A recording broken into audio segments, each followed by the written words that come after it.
Le monde est rempli de personnes blessées qui ne savent pas comment être qui elles sont. Elles n'agissent pas comme elles-mêmes parce qu'elles pensent que les personnes qu'elles sont ne valent rien du tout. Et alors, elles prétendent et essayent d'être quelqu'un qu'elles ne sont pas. Elles essayent d'être comme quelqu'un d'autre, de mettre des masques. Elles ont un sourire figé sur le visage. Elles agissent comme si tout va bien alors qu'elles saignent à mort intérieurement. Et Dieu ne veut pas qu'on ait à prétendre. Il veut que nous soyons assez honnêtes pour recevoir la guérison qui nous appartient grâce à la mort et la résurrection de Christ, et puis que nous soyons de vraies personnes, des personnes individuelles, confiantes en qui nous sommes en Christ, sans avoir de compétition avec quiconque et sans nous comparer à quiconque. Pouvez-vous dire Amen? Maintenant, j'ai une déclaration pour vous. Ce n'est pas grave si ça ne va pas. Nous refusons désespérément que les gens sachent que nous n'allons pas bien. Nous voulons que tout le monde pense que nous avons le contrôle. Je suis la personne qui va toujours bien dans le coin. Pas de problème, pas de problème. Pas de souci, cool. Mais après, quand vous devenez chrétien, le langage change, mais le problème est toujours le même. Louez le Seigneur. Merci Jésus. Gloire à Dieu. Amen, amen, amen. Vous allez à l'église avec votre face d'église, avec votre sourire figé du Saint-Esprit, avec le vocabulaire chrétien que vous avez appris.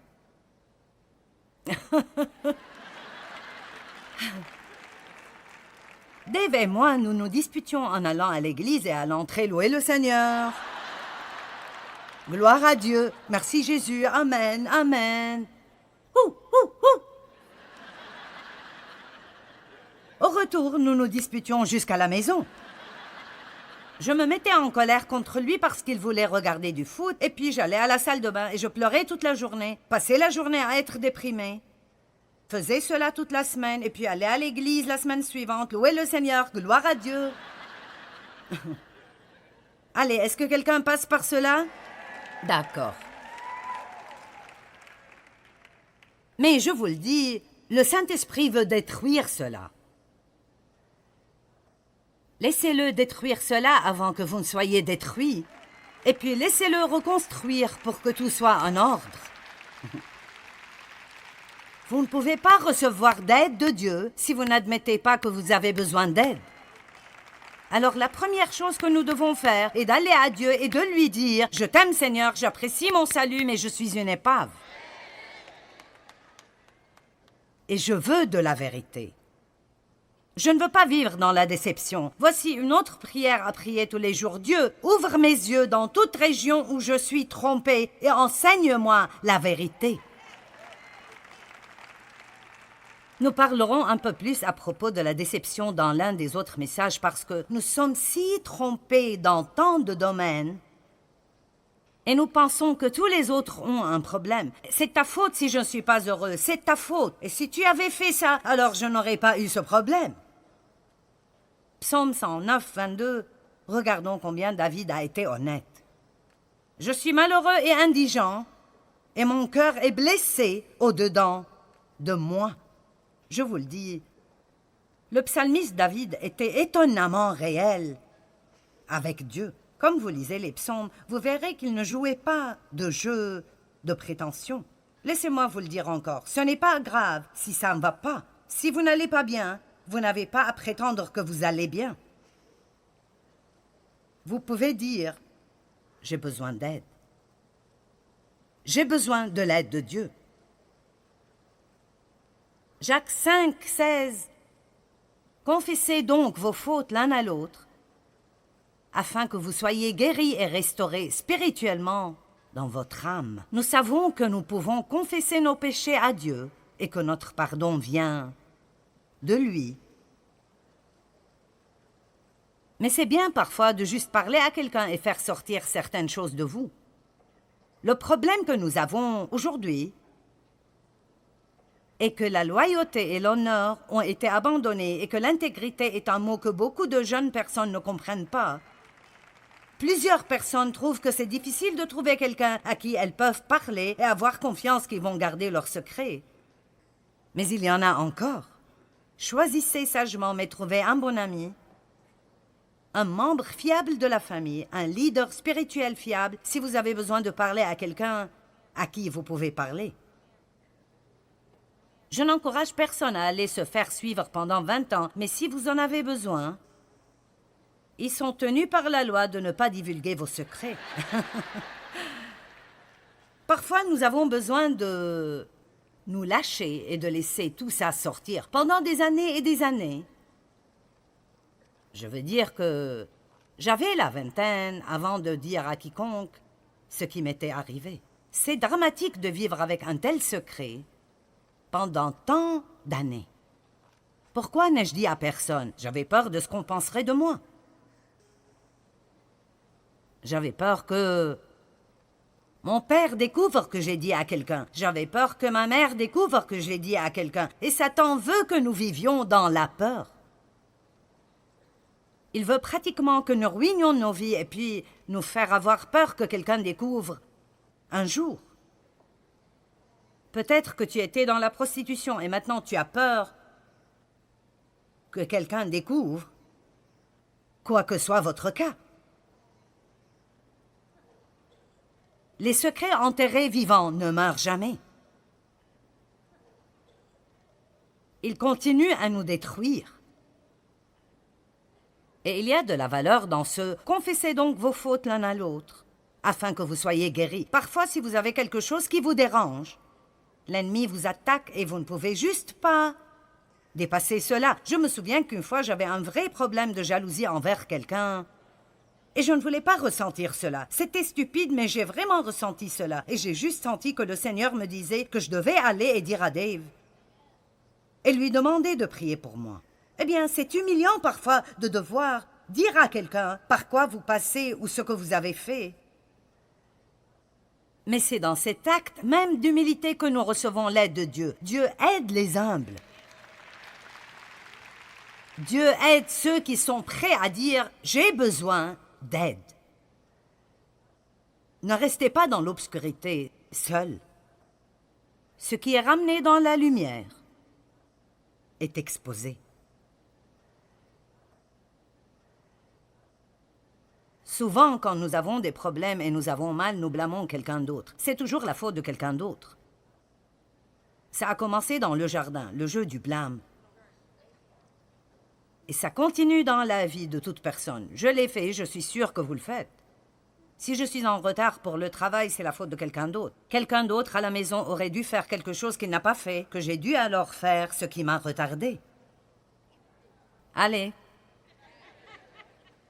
Il ne vous vient jamais à l'esprit que peut-être que nous aurions dû nous lever tôt et laisser une petite marche dans notre vie pour que nous puissions nous occuper de certaines des choses inattendues. Alors ne laissez personne vous blâmer pour leurs problèmes et ne blâmez personne pour les vôtres.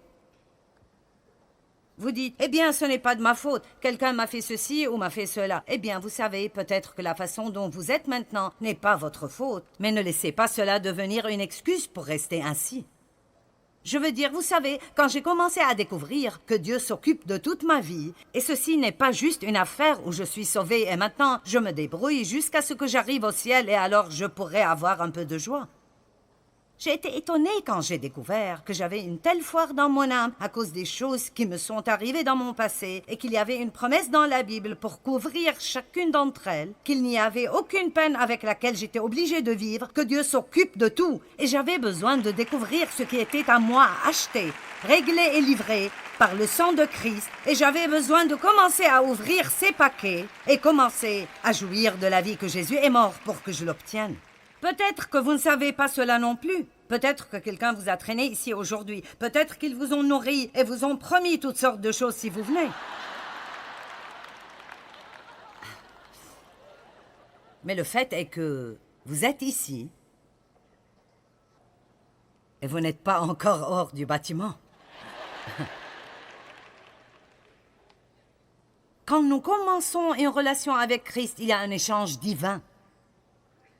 Oh, j'aime cela. Il prend les mauvaises choses et nous en donne de bonnes. Je vous donne un exemple. Quand j'ai épousé Dave, je n'avais pas de voiture. Et Dave avait une voiture. Maintenant, dès que j'ai dit oui, j'ai eu une voiture. Qui a compris cela? Vous le comprenez maintenant, n'est-ce pas? Vous comprenez? Quand vous dites « Je reçois le Christ », c'est comme si vous disiez oui. Et toute sa bonté vient engloutir votre néant. Mon état de sans voiture a été englouti par une voiture. C'était merveilleux. Tout d'un coup, j'ai eu plein de trucs que je n'avais pas auparavant. C'est une bonne affaire. Jésus nous donne la joie au lieu du deuil, la bonté au lieu des cendres, la louange au lieu de la dépression, le respect pour nous-mêmes au lieu de la honte, le pardon au lieu du blâme, l'espérance au lieu du désespoir, la justice au lieu du remords, et plus, et plus, et plus, et plus. Mais vous ne pouvez pas garder les cendres et avoir la beauté. Maintenant, ça devient sérieux. Vous dites, que veux-tu dire? Eh bien, vous savez, si vous voulez avoir la vie magnifique que Christ veut que vous ayez, alors vous ne pouvez pas juste avoir une humeur déplorable le jeudi et vous asseoir toute la journée en pensant à toutes les misères que tout le monde vous a causées pendant toute votre vie, et combien vous êtes énervé, et comment vous allez vous venger, et vous allez les exclure de votre vie, et je ne ferai pas ceci, et je ne ferai pas cela.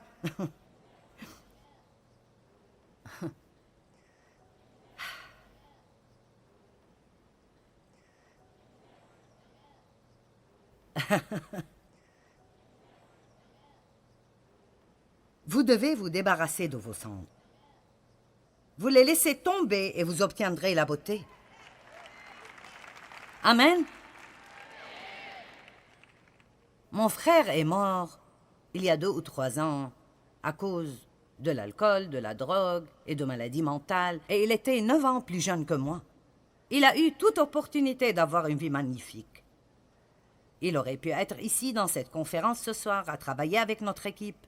Je n'ai pas le temps de vous dire toute son histoire, mais le temps qu'ils l'ont retrouvé dans ce bâtiment, son corps était extrêmement décomposé.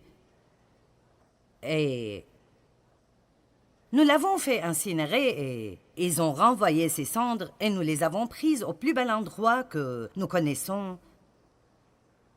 Et nous avons dispersé ses cendres. Il n'a pas eu une très belle vie, mais nous voulions que ses cendres finissent dans un bel endroit parce que nous croyons qu'à cause de son passé qu'il a vécu, que Dieu l'a reçu chez lui. Il avait accepté Christ comme son sauveur. Il était juste un type mal en point. Il était juste mal en point.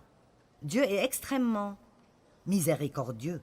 Je crois qu'il comprend notre peine et même parfois notre perturbation. Et parfois, et je ne veux pas utiliser ceci d'une façon dégradante, alors ne soyez pas offensés si vous faites ceci. J'essaie juste de faire une analogie. Parfois, quand les gens font incinérer leurs proches, ils gardent leurs cendres quelque part.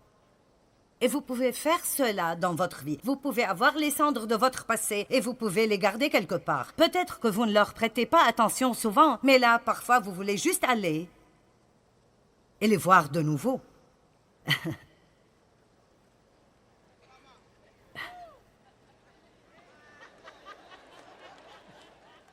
Je suggère que vous preniez les cendres de votre passé et que vous les dispersiez quelque part pour qu'ils se transforment en beauté. Amen.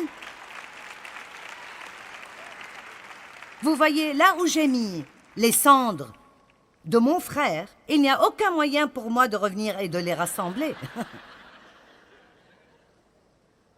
Dieu veut que vous sortiez d'ici ce soir déterminé de ne jamais dans votre vie passer une nuit de plus avec les grenouilles. Quoi? Comment es-tu arrivé aux grenouilles? Eh bien, allons à l'Exode chapitre 8.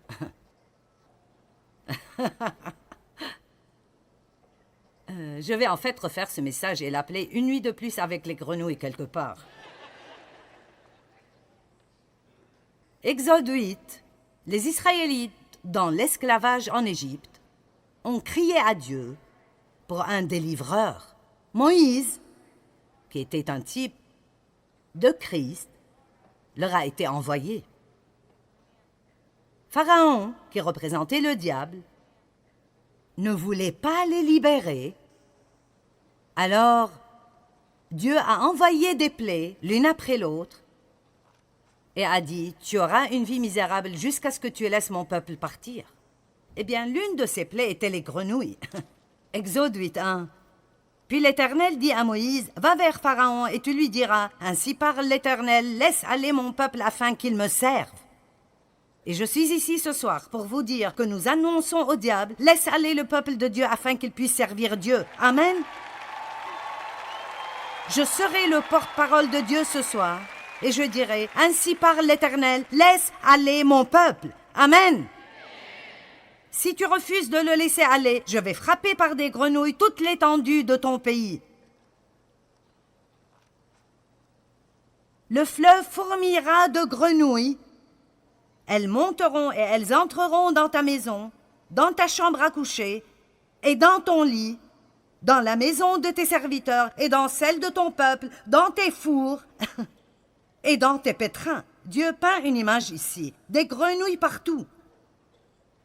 Vous savez, si vous avez de la misère dans votre vie, elle est pas...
Allez.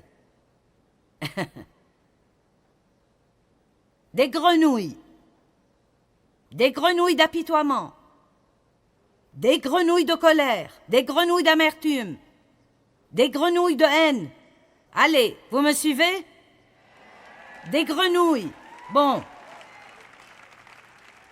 L'Éternel dit à Moïse, dis à Aaron, étends ta main avec ta verge sur les rivières, sur les ruisseaux et sur les étangs, et fais monter les grenouilles sur le pays d'Égypte. Aaron étendit sa main sur les eaux de l'Égypte, et les grenouilles montèrent et couvrirent le pays. Mais les magiciens en firent autant par leur enchantement et sortilège. Ils firent monter plus de grenouilles. J'ai pensé que ceci est intéressant parce que c'est un peu comme Pharaon. Au lieu de prier « Dieu, je comprends, débarrasse-nous des grenouilles », il s'est tourné vers des gens pour résoudre le problème et tout ce qu'ils ont fait est d'amener plus de grenouilles. Vous voyez? Quand vous allez chez des gens pour résoudre vos problèmes que seul Dieu peut résoudre, vous ne ferez qu'obtenir plus de grenouilles au-dessus de vos grenouilles.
Je veux dire, vous voyez une image, des grenouilles dans votre lit, des grenouilles qui mordillent vos orteils. Verset 8. Pharaon appela Moïse et Aaron et dit, « Priez l'Éternel afin qu'il éloigne les grenouilles de moi et de mon peuple, et je laisserai aller le peuple pour qu'il offre des sacrifices à l'Éternel. Préparez-vous. » Et Moïse dit à Pharaon, « Glorifie-toi sur moi, pour quand prierai-je l'Éternel en ta faveur, en faveur de tes serviteurs et de ton peuple, afin qu'il retire les grenouilles loin de toi et de tes maisons. Il n'en restera que dans le fleuve. » Et Moïse a dit, « Ok. Quand est-ce que tu veux que je demande à Dieu de te débarrasser des grenouilles? » Et Pharaon répondit, « Pour demain. »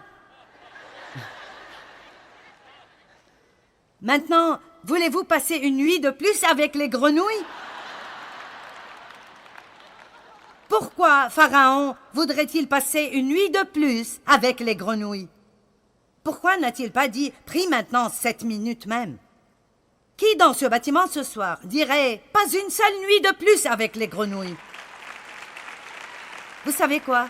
Demain est probablement le mot le plus dangereux dans la langue française. Demain. Débarrassons-nous des grenouilles demain. Allons au lit avec elles une nuit de plus. Allons, vous me suivez les gars? Quand pardonnerez-vous aux gens qui vous ont blessés? Quand arrêterez-vous de dire « c'est trop dur, c'est vraiment trop, ce n'est pas juste » ? Maintenant. Maintenant. Ceci est le jour que le Seigneur a fait. Vivons-le dans la joie et l'allégresse.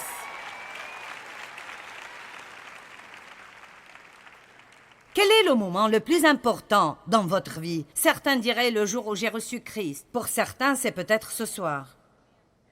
Certains diraient quand je me suis mariée, quand j'ai eu mes enfants.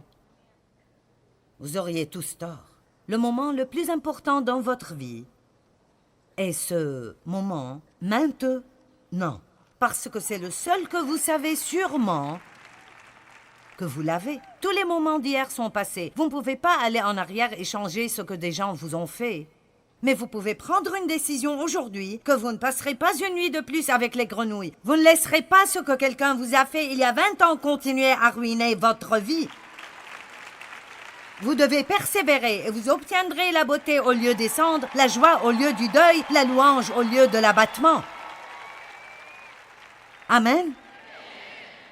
Vous savez, Jésus a nourri plusieurs milliers de personnes avec le déjeuner d'un petit garçon. Et il n'y avait pas assez pour nourrir la foule. Il n'y avait qu'un peu de pain, un peu de poisson, des milliers de personnes. Mais le petit garçon a dit « Je te donnerai mon déjeuner, tu peux faire quelque chose avec. » Et bien sûr, Jésus l'a miraculeusement multiplié et a nourri toutes ces personnes. Écoutez, si vous donnez simplement à Dieu ce que vous avez, même si ce n'est pas assez pour réparer le problème, même si tout ce que vous lui donnez ce soir est votre vie brisée, gâchée et misérable, il fera quelque chose de miraculeux avec et il peut utiliser même votre passé brisé pour nourrir beaucoup de personnes. Amen. Je vous nourris aujourd'hui avec la parole de Dieu. Je brise le pain avec vous en quelque sorte. Et il se multiplie. Il arrive à vous et il arrive à ces millions de personnes qui regardent à la télé. Et une chose incroyable est arrivée. Quand Jésus a fini de nourrir tous ces gens, ils ont ramassé 12 paniers pleins de fragments. Juste de petits fragments. Et Jésus a dit, ramassez les fragments pour que rien ne soit perdu. Écoutez-moi, si vous sentez que votre vie est juste une foire fragmentée ce soir, si vous laissez Jésus rassembler tout ça, il s'assurera que rien dans votre passé ne sera perdu. Votre peine deviendra le gain de quelqu'un d'autre.